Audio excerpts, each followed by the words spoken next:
Jaylen Brown versus Grant Hill. The match, the celebrity sort of, remember the celebrity grudge match that they used to have back in the day? Maybe I'm dating myself with that. We gotta get these guys on Jerry. Oh my God, it's just ridiculous. Like Grant Hill went on with Dan Patrick a few days ago, and Dan Patrick had asked him about Jaylen Brown not being on the Olympic team. And Grant was just joking and saying, hey, I love a good conspiracy theory. And basically just goes and talks about all the basketball reasons why Derek White was selected. And he was very complimentary of Jaylen Brown throughout the whole process. Jaylen Brown takes it, listens to maybe a snippet or whatever it is, as Jaylen Brown is wont to do, and says, goes off and tweets through it, of course, and says, Grant Hill calling me a conspiracy theorist and all that type of stuff, which I don't actually think Grant Hill did.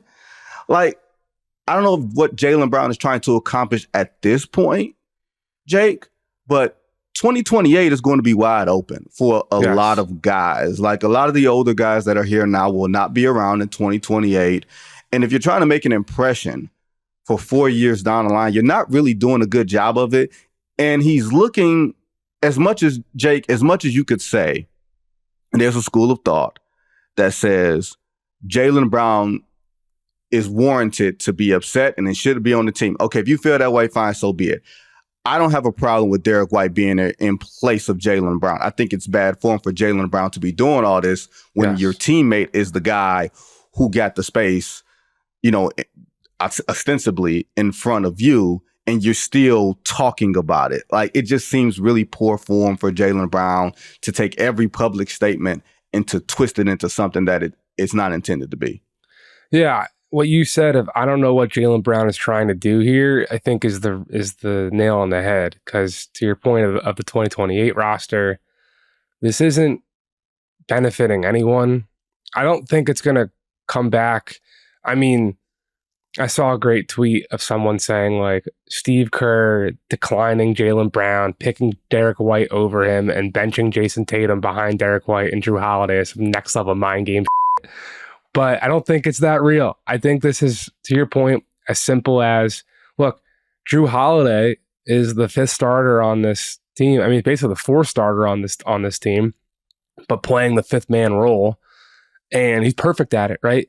He can guard up multiple positions. He is attacking gaps with and without the ball, cutting around the baseline, cutting off the wing, to score, to pass, to knock down shots when he just, slips to a corner and ball swings as LeBron's driving. Like, he's in the right spot at the right time every single possession. And then when you look to replace that in the second unit, Derek White is that guy. They just did it together in Boston to win a title. And to me, it's been obvious from the get-go that he would be that type of connective, late on the bench type of dude, where he also played that role with Team USA in the past in 2019 at the World Cup.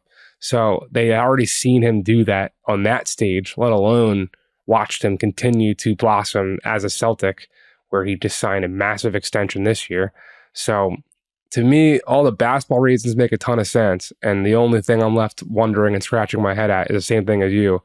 I don't know what Jaylen Brown thinks his incentives are for continuing to play this game. Maybe he's just bored and he's laughing and he's trolling us all like Joel Embiid does, to keep bringing up him and teasing him and discussion about him later in the show. But it is a question I'd like to potentially ask his people and see if maybe I could take a train up to Boston and ask him about at some point in August or September. Yeah. I'll say this. If there's I won't say a mistake. I won't say it was a mistake. I would say if there was one thing, if I were Grant Hill, that I would have done, I would have had some level of face-to-face conversation with Jaylen Brown. And maybe they have. Grant said that he talked to Jason Galushan, which is also the agent for Jaylen Brown and Drew Holiday, who's on the team, as you mentioned.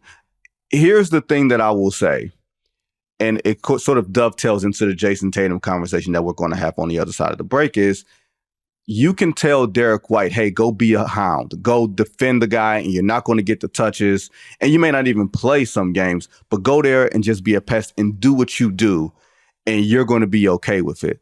Asking Jaylen Brown, the guy who's the Eastern Conference Finals MVP, the NBA Finals MVP, both rightfully so, to say, at the pinnacle of your profession, you were the best player or the most impactful player. Now you're going to take a much lesser role and just defend and maybe not play and maybe not get the ball. That might be beneath Jaylen Brown at this point in his career with all the improvements that he's made. The question is, should you have asked him if he was going to be okay with that? Maybe you've gleaned that he was not going to be okay with that. Maybe you wanted Derek White all along. So I think it's some combination of all three. If there was one thing I would say, maybe Grant Hill should have had a conversation with him, but I don't think that Grant Hill is calling Jaylen Brown a conspiracy theorist. I'll just leave that at that.